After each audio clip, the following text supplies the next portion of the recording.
अल्लाह तबारक व तआला ने कुरान पाक में इरशाद फरमाया कि अल्लाह की तरफ बढ़ने के लिए तुम रास्ता तलाश करो और मेहनत करो। और अल्लाह ने इंसान को दोनों ताकतें दी हैं, खैर की भी और शर की भी, अच्छाई की और बुराई की, दोनों की ताकतें उसके अंदर है। खैर वाला जो मादा है उसको अच्छाइयों की तरफ ले जाता है और शर वाला मादा उसको बुराइयों की तरफ ले जाता है। जब ये दोनों चीजें इंसान के अंदर मौजूद हैं तो इंसान कभी नेकियों में गालिब आ जाता है और कभी बुराइयों में गालिब आ जाता है। ये शुरू से मामला चला आ रहा है और इन्हीं मामलात को लेकर अंबिया इकराम अलैहिमुस्सलाम बंदों की हिदायत के लिए आते रहे। अल्लाह तबारक व तआला ने बंदों को यूं ही नहीं छोड़ दिया बल्कि अपने पैगंबरों को भेजा और खैर और शर के दरमियान तमीज सिखाने के लिए अंबिया आते थे, यही बताने के लिए कि तुम जिस रास्ते पर चल रहे हो अगर ये गलत है तो गलत और सही है तो सही। और आखिरी नबी हमारे आका मोहम्मद सल्लल्लाहु तआला अलैहि वसल्लम के बाद फिर ये काम उम्मत के उलमा औलिया अंजाम देते रहे। आज जो जरूरी बात मैं अर्ज करना चाहता हूं वो ये है कि इस्लाम का जो निज़ाम है खैर को फैलाने के लिए है और शर को दबाने के लिए।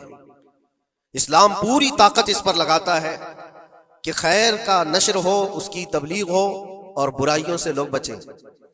और आपको पता है अल्लाह ताला ने हमारा लक़ब कुरान में क्या बयान फरमाया, कुंतुम खैर उम्मतिन, तुम खैर उम्मत हो, यानी बेहतरीन उम्मत हो। उखरिजत लिन्नास, लोगों में अल्लाह ने तुमको सबसे बेहतरीन उम्मत बनाया। लेकिन वजह क्या है, किस वजह से तुम्हें खैर उम्मत कहा गया? आगे खुद अल्लाह ताला कुरान में फरमाता है, कुंतुम खैर उम्मतिन उखरिजत लिन्नास तअमुरून बिल मारूफ व तनहौना अनिल मुनकर, तुम लोगों को अच्छाई का हुक्म देते हो और बुराइयों से रोकते हो। यह हमारा खासा है, यह हमारी स्पेशलिटी है। अच्छाइयों की तालीम देना, उसकी तरगीब देना, उसकी तबलीग करना, उसको फैलाना, ये इस्लाम का निजाम है। और बुराइयों से रोकना, ये इस्लाम का निजाम है। और खैर उम्मत होने के सबब आपको ये काम करना ही होगा। लोग अगर ये सोचते हैं कि ये सिर्फ मौलाना लोगों का काम है या मुबल्लिग का काम है, माइक मिलेगा तो ही तबलीग करेगा, नहीं। हर मुसलमान की जिम्मेदारी है कि वो खैर को अपनी ताकत के मुताबिक लोगों में फैलाए और बुराई देखे तो उसको रोके। और बुराई देख करके खामोश रहने वाले का वही अंजाम है जो बुराई करने वाले का अंजाम। एक हदीस में मिलता है जिब्राइल अलैहिस्सलाम एक बस्ती पर अजाब नाजिल कर चुके थे अल्लाह के हुक्म से। वो बस्ती गुनहगार थी बहुत, लेकिन उसमें एक नेक बंदा था, बहुत परहेजगार था, कभी गुनाह नहीं किया था उसने। उन्होंने अल्लाह की बारगाह में पूछा जिब्राइल ने कि मौला इस बस्ती में एक नेक बंदा भी है, इसका क्या किया जाए? अल्लाह तबारक व तआला का हुक्म जलाल था कि उसको भी उसी में तबाह कर दो, अजाब में उसको भी गिरफ्तार कर दो। अजाब उस पर भी आया। जिब्राइल अलैहिस्सलाम काफी दिनों के बाद फिर रब ताला की बारगाह में पूछते हैं कि उसका क्या कसूर था? वो तो तेरा इबादत गुजार बंदा था, नेकोकार था, गुनहगारों पर अजाब आया, लेकिन इस पर क्यों आया? अल्लाह ने फरमाया वो नेक तो था लेकिन उसकी आंखों के सामने बुराइयां होती तो इसको कुछ फर्क नहीं पड़ता था, ये देखता और खामोश रह जाता था। तो गुनाह करने वालों का और बुराइयों का अड्डा सजाने वालों का जो अंजाम है वो देखकर खामोश रजामंदी रखने वालों का भी वही अंजाम है। इसलिए उम्मत की जिम्मेदारी है ये कि आप अपने इर्द गिर्द अगर बुराइयां देखें और गलत बात देखें तो उसको रोकें। और रोकने की आपके पास जैसी ताकत हो, जुबान से रोक सकते, जुबान से, हाथ से रोक सकते, हाथ से। ये दोनों की ताकत नहीं है तो दिल में बुरा जानकर उस जगह से उठ जाओ, उस जगह का बायकाट करो। ये तो कम से कम कर ही सकता है इंसान। हो सकता है आज के दौर में हाथ का इस्तेमाल तुम्हारे लिए बहुत मुसीबत बन जाए, तुम्हारा उसके ऊपर हुक्म नहीं चलता हो, जुबान का इस्तेमाल नहीं कर सकते हो, मजबूर हो। तो इसमें क्या मजबूरी है कि अपने दिल से बुरा जान करके उठो। और ये भी नहीं करता तो समझ लो कि ईमान का आखिरी हिस्सा भी उसके दिल से चला गया। ईमान जिसके पास थोड़ा सा भी बाकी है वो बुराइयों को देख करके वो बरंगेख्ता होगा, उसकी तबीयत बुराइयों को देख करके मानने को कभी तैयार नहीं होगी।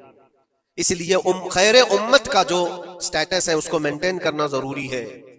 यही तो बात है मेरे अजीजों, हजार तरह की मुसीबतें आए हम पर, लेकिन हम उस मिशन को नहीं छोड़ सकते जो हमारे ईमान का हिस्सा है, जो हमारे ईमान का हिस्सा है। हमें जो बुराई नजर आएगी उस पर बोलना हम पर वाजिब है और उस पर भी खामोश और मसलहत की और हिकमत की बात करके उसके बहाने से गोशा नशीन हो जाना ये उम्मत की जिम्मेदारी नहीं है। ये तो रास्ता तलाश करने और बहाने की बनाने की जिम्मे एक सोच है। बाकी हर आलिम दीन हो, हर मोमिन हो, बुराई को देखे तो उसका इजहार करे और लोगों को रोकने की कोशिश करे। एक बात और मैं बताऊं, मुआशरे में कुछ सूदखोर हैं, कुछ शराबी हैं, और उनके मुतालिक ऐसा है कि वो अच्छा असर और रसूख रखते हैं। हमारे इलाके में एक मर्तबा ऐसा हुआ था कि मुझे एक जगह तकरीर के लिए बुलाया गया और कहा गया पहले ही से कि यहाँ पर सूद का कारोबार ज्यादा चलता है, आप इस पर बराए करम कुछ न बोलें, क्योंकि हमारे मोहल्ले के बड़े बड़े जिम्मेदार लोग जो हैं वो सब इस कारोबार में मसरूफ हैं। आप सूद पर कुछ न बोलें, बाकी आपकी हर तकरीर सुनने को तैयार है। मैंने उस दिन कसम खा ली, पूरा 1 घंटा सूद पर ही मैंने बयान किया। नहीं बुलाना, इसके बाद ना बुलाओ, लेकिन हम समझौता इस बात पर नहीं करते कि तुम्हारी तबीयत देख करके बात करें, हम रसूलुल्लाह की शरीयत देख कर बात करें। एक आलिम दीन का यह हक है कि वो बुराई को देखे तो उसका इजहार करके मना करे। मुखालिफत होगी, हमें पता है, बुराइयां करने वाले करेंगे, लेकिन यहां पर एक बात मुझे याद आती है, इस बज़्म में मकसूद है इस्लाह मफासिद। नश्तर जो लगाता है वो दुश्मन नहीं होता। डॉक्टर तुम्हारी फोड़ी को अगर काटता है चाकू से तो वो कातिल नहीं है, वो किलर नहीं है, वो तुम्हारे जिस्म से फोड़ी को काट रहा है, वो नासूर को निकाल रहा है। तुम्हारे अंदर बुराई को अगर हम रोक रहे हैं, बुरा थोड़ी देर के लिए लगेगा। इसीलिए मैं अक्सर एक जुमला कहता हूं, बुखार की दवा कड़वी होती है, निगल लो तो फायदा है। जाहिर सी बात है तुम्हारे अंदर कुछ बुराइयां हैं, अगर हमने उसको कहा, उंगली रखी, तो हो सकता है आप हमको उलमा की फहरिस्त से ही हटा देंगे, कहेंगे मौलाना ही नहीं है, ये आलिम ही नहीं है, क्योंकि तबीयत जल्दी किसी को एक्सेप्ट नहीं करती। बुराइयों से रोकना एक बहुत बड़ी जिम्मेदारी है। जानते हैं मक्का मुकर्रमा में सारे लोग हुजूर पाक सल्लल्लाहु तआला अलैहि वसल्लम के ऐसे फिदाई थे, ऐलान नबूवत से पहले की बात कर रहा हूं, हुजूर के अखलाक पर कोई उंगली नहीं उठा सकता था।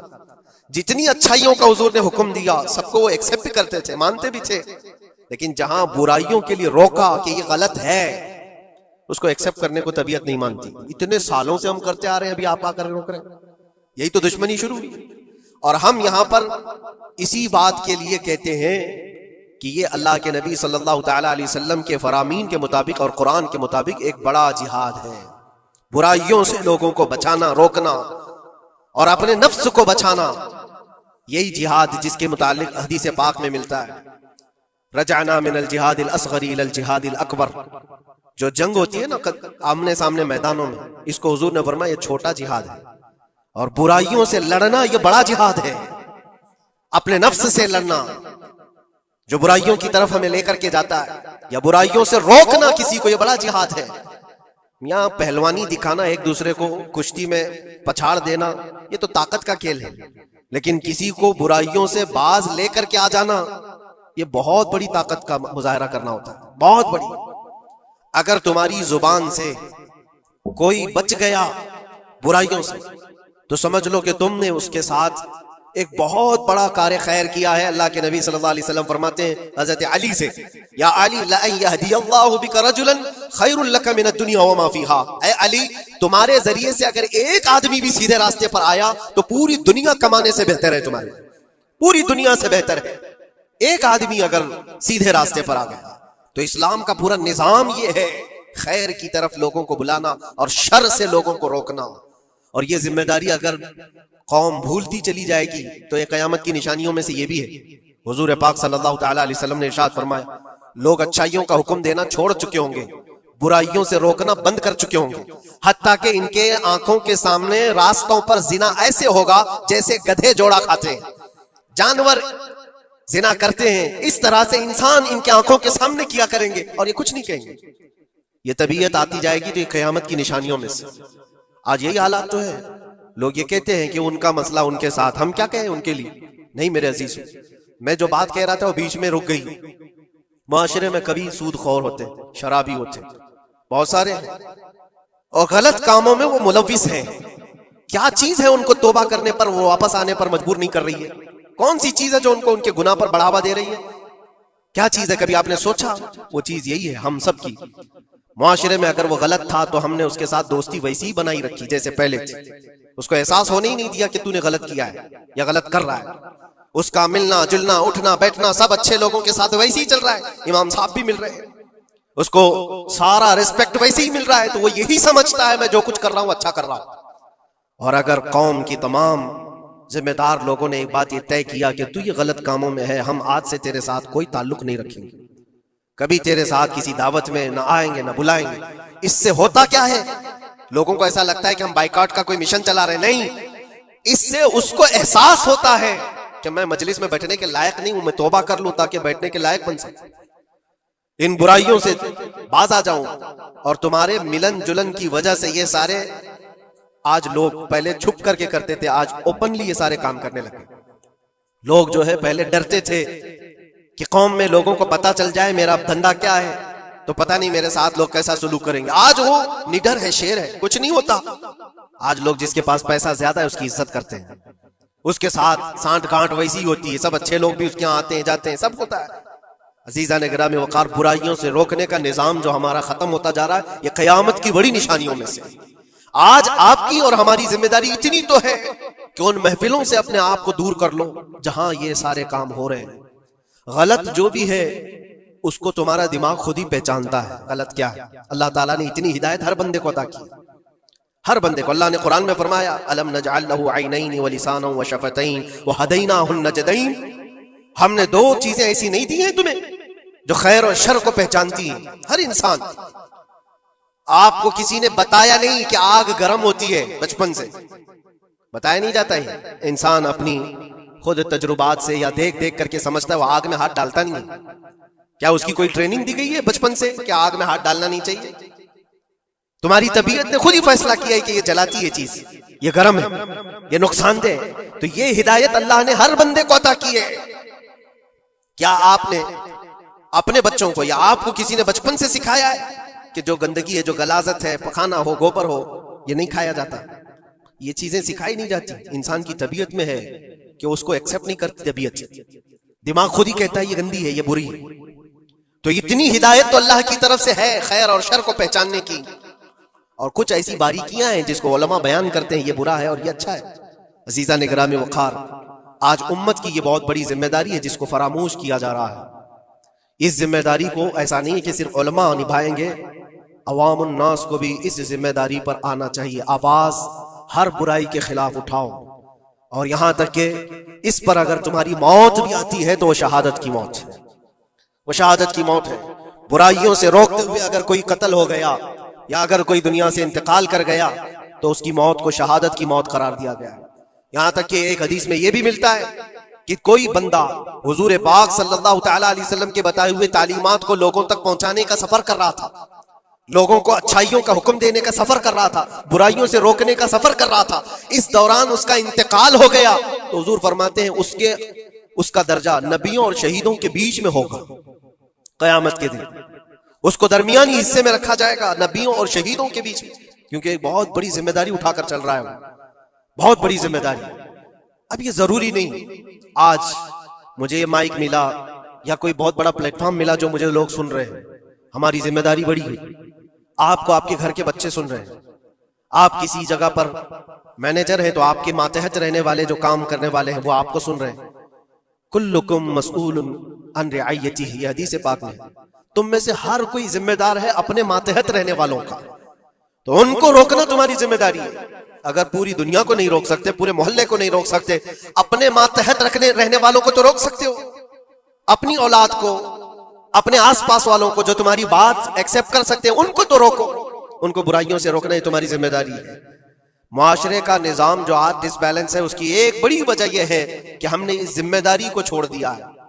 होता क्या है मैं आपको बताऊं, कुछ घरों से हमें ये शिकायत मिली, बच्चे ऐसे हो गए वैसे हो गए, माँ को उल्टा कह रहे हैं, बाप को गालियां दे रहे हैं, आज ये अपनी मर्जी की चला रहे हैं, फला है वो है।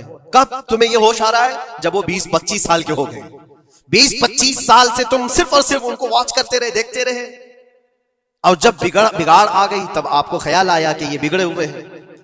ऐसा है मेरे अजीजों, आपने अपनी जिम्मेदारी का एहसास करना है उस वक्त से जब बच्चा होश के आंख खोल रहा है, और हर जमाने में उसके साथ आप अच्छाई का हुक्म देना और बुराई से रोकना, ये इंतजाम करते रहो।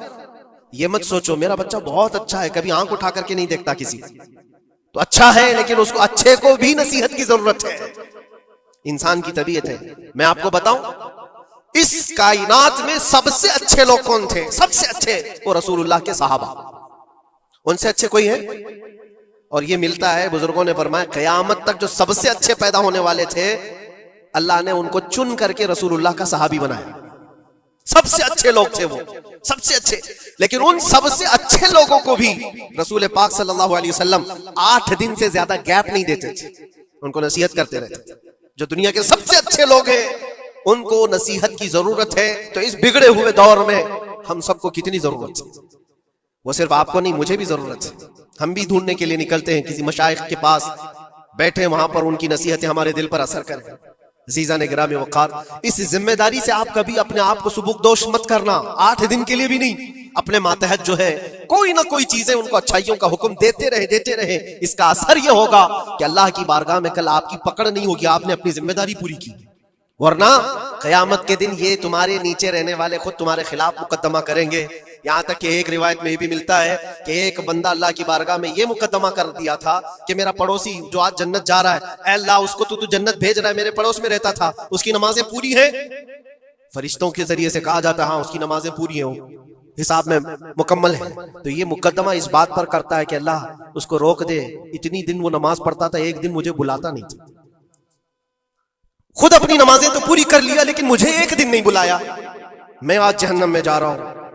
तो उसे रोक करके पूछा जाएगा क्या तेरी ये जिम्मेदारी नहीं थी कि तेरा पड़ोसी था, तेरी इज्जत करता था, तेरे मातहत था, तो एक दिन भी तूने खैर की तरफ उसको नहीं बुलाया? ये जिम्मेदारी आप सोचो, हम सब की ये जिम्मेदारी है अपने मातहत रहने